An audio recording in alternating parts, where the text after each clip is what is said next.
Patuloy sa ating mga balita, tinututukan ng Bangsamoro Parliament ang mga usaping may kinalaman sa ethical na pamantayan ng mga miyembro nito.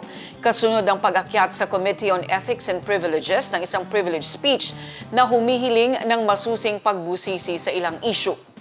Binigyang diin ni Member of Parliament Abdul Basit Benito sa kanyang talumpati sa plenaryo ang pangangailangang suriin ang mga ulat ng insidente na kinasasangkutan ng ilang miyembro ng parlamento, kabilang ang pagpapakalat ng maling impormasyon na maaring makaapekto sa integridad ng institusyon. Ang News Now sa report. Binigyang diin ni Member of Parliament Abdul Basit Benito sa kanyang talumpati sa plenaryo ang pangangailangang suriin ang mga ulat ng insidente na kinasasangkutan ng ilang miyembro ng parlamento, kabilang ang pagkalat ng maling impormasyon na maaaring makaapekto sa integridad ng institusyon.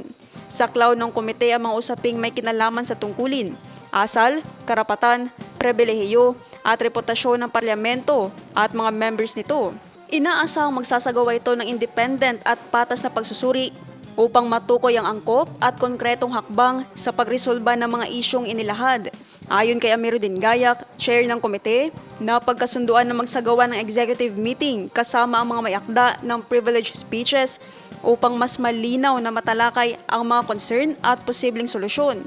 Inaasahang magsisilbing gabay ang mga rekomendasyon ng komite sa patuloy na pagsisikap ng Bangsamoro Parliament na palakasin ang pamantayan ng etika at isulong ang responsableng serbisyo publiko.